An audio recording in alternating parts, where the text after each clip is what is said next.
Et pourquoi élever les standards lorsque vous êtes multipotentiel?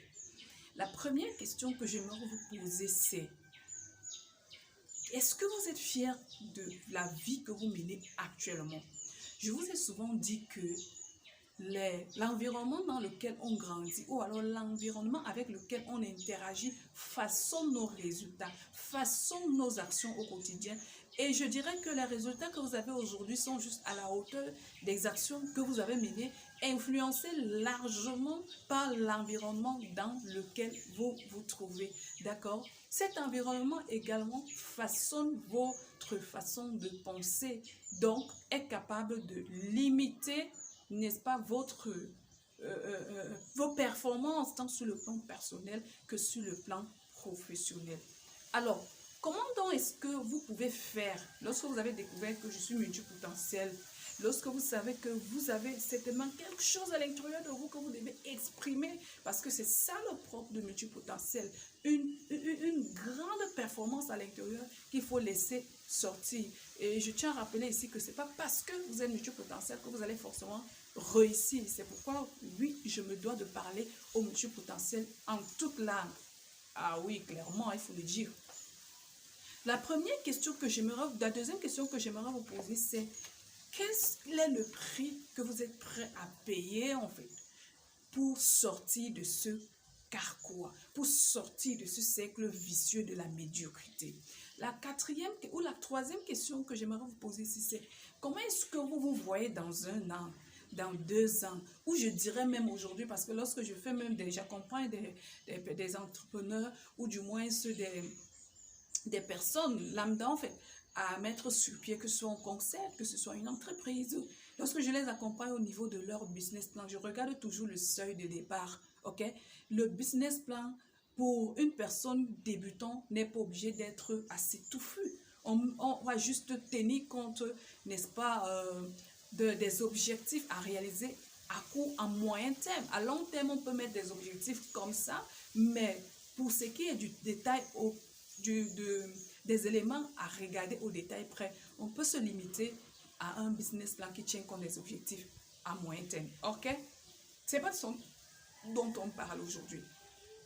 Et ici, je vous interpelle à vous poser la question de savoir: comment est-ce que je veux me voir dans 1 mois, dans 2 mois, dans 3 mois, dans 1 an? La question que je veux poser, c'est: qu'est-ce que je veux que les gens retiennent de moi?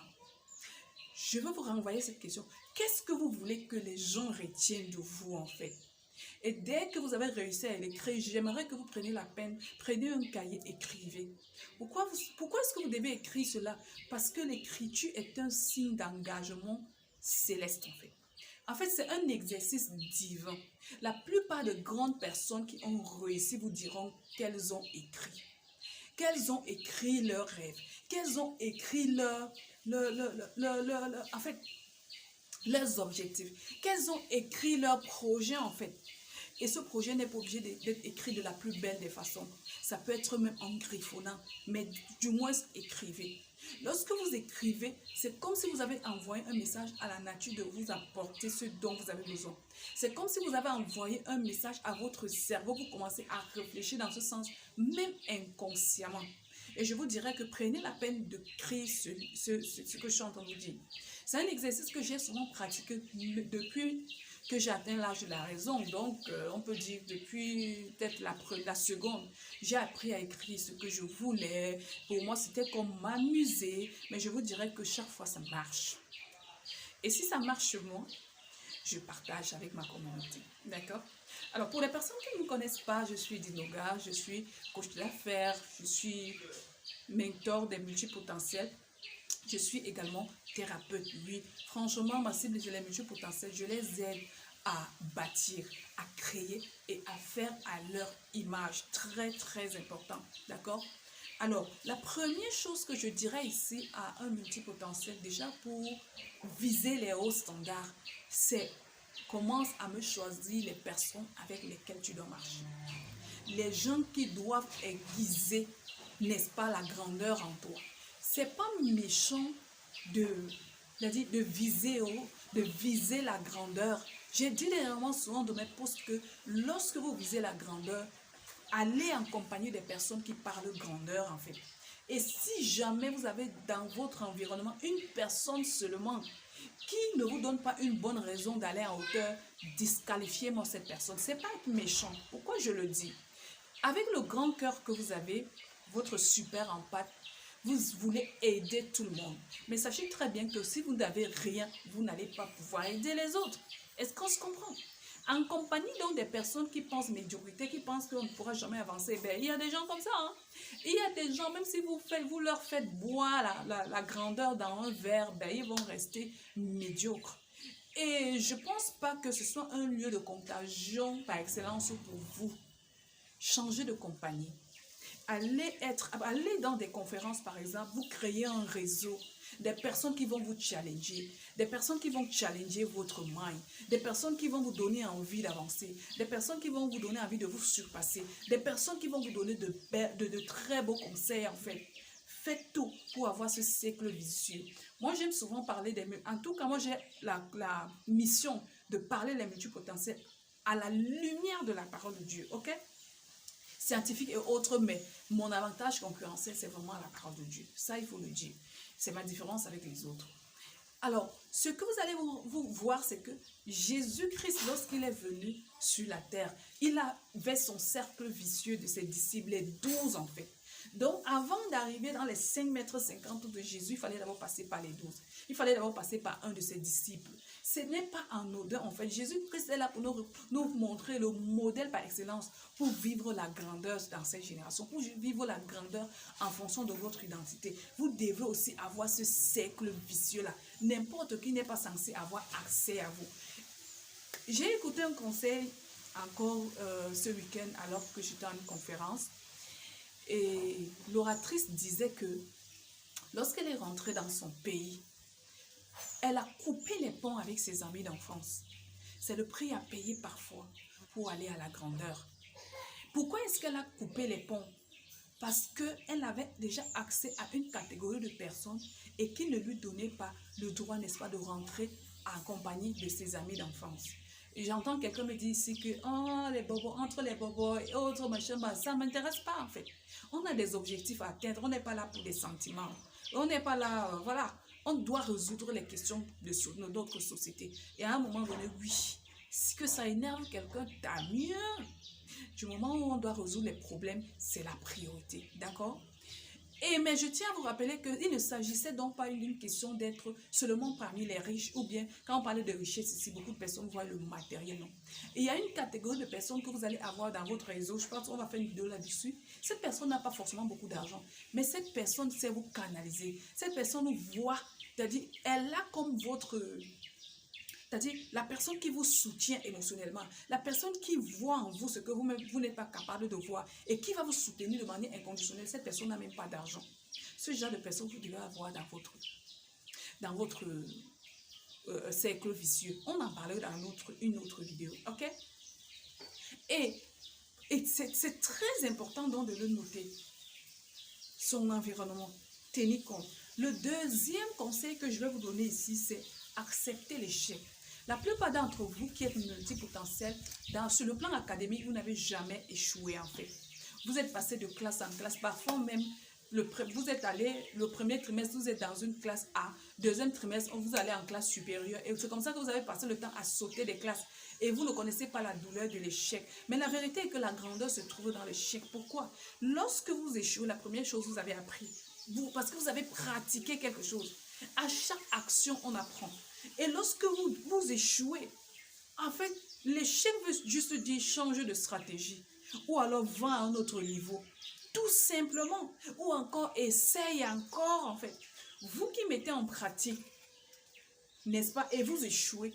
La différence entre vous et les autres, c'est que les autres n'ont pas mis en pratique. Et vous avez déjà une compétence que les autres n'ont pas. Il faut accepter l'échec. Quand vous acceptez l'échec, vous ressortez en vous votre ADN, votre singularité qu'on ne retrouvera jamais, qu'on ne retrouvera nulle part.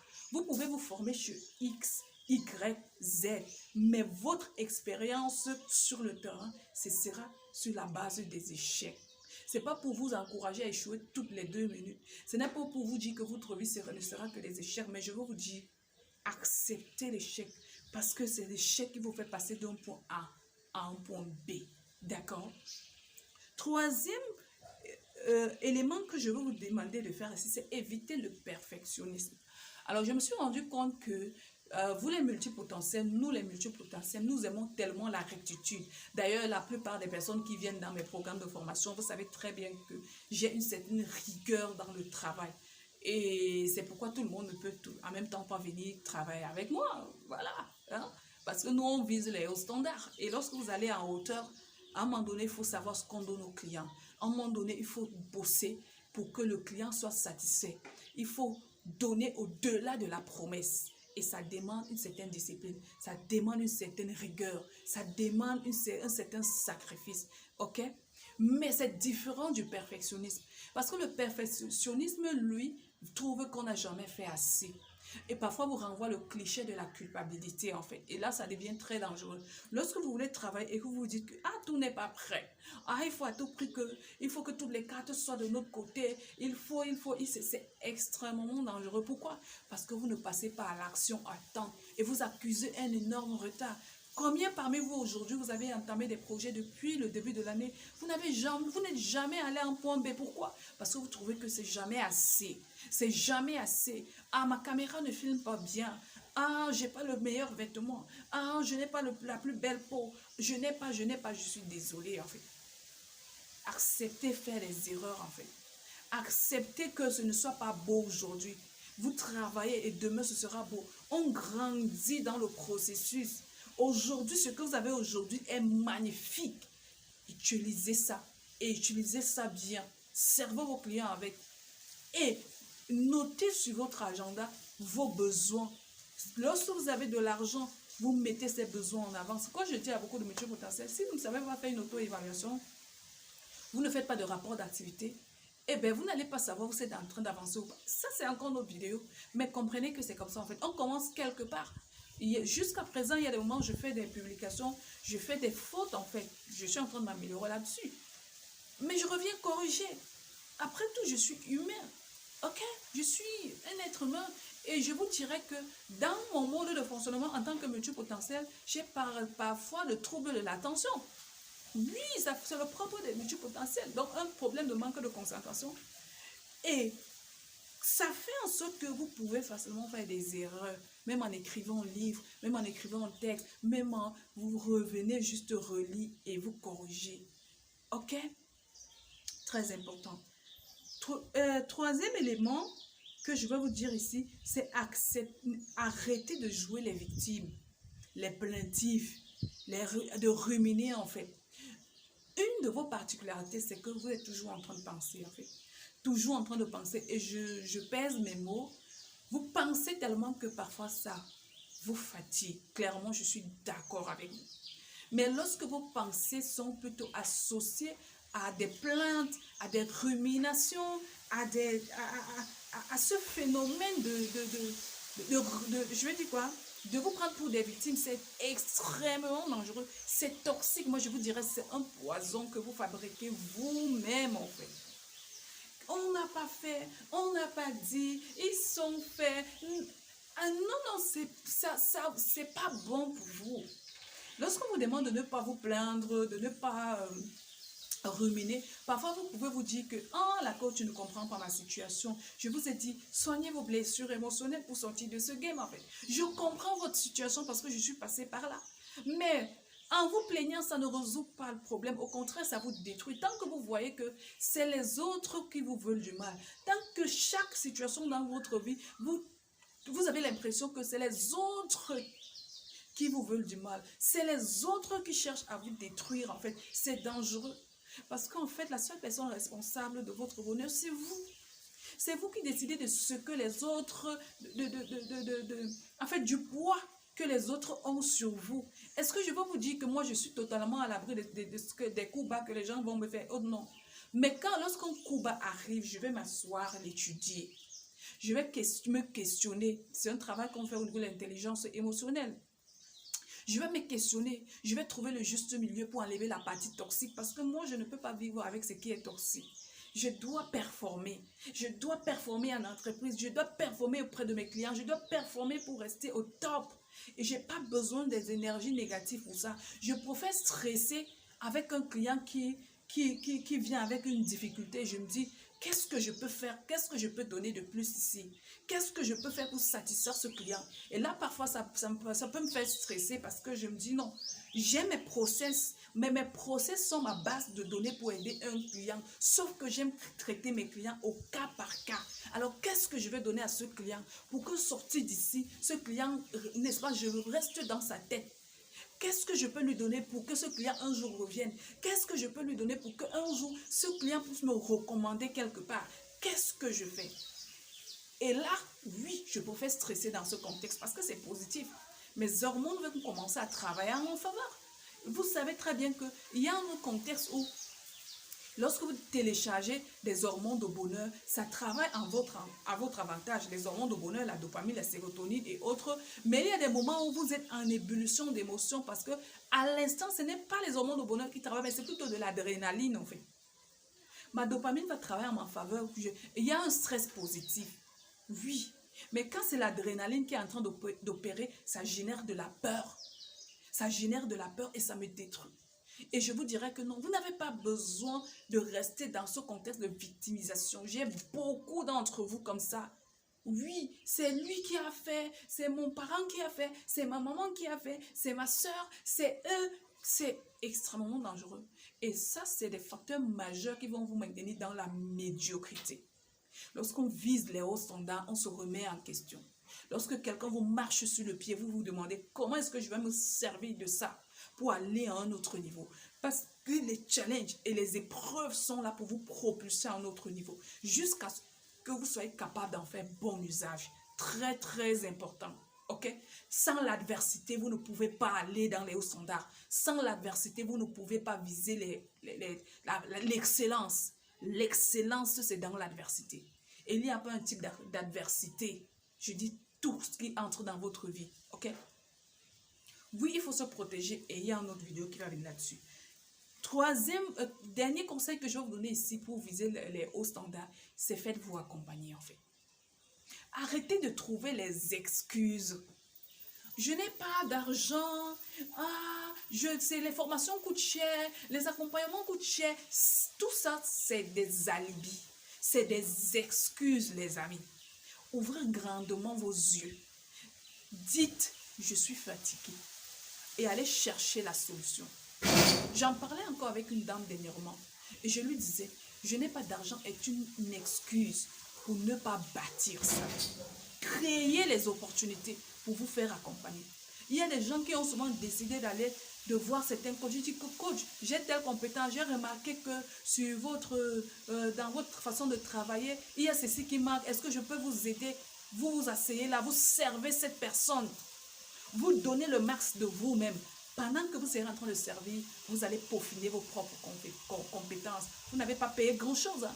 Beaucoup de formations aujourd'hui. Je ne sais pas comment les gens font aujourd'hui pour se dire que je n'ai pas la chance, je n'arrive pas à faire. Dès que vous voyez qu'on a lancé une formation gratuite, intégrez le groupe. Si c'est un coach, vous vous dites que peut-être la personne peut vous aider. Et même, allez-y avec l'intention de vous rendre utile. Rendez-vous utile partout où vous allez. Si vous voulez viser les hauts standards, si vous voulez sortir de la médiocrité pour l'excellence, si vous voulez qu'on retienne votre nom dans cette génération, partout où vous allez, faites tout pour vous rendre utile.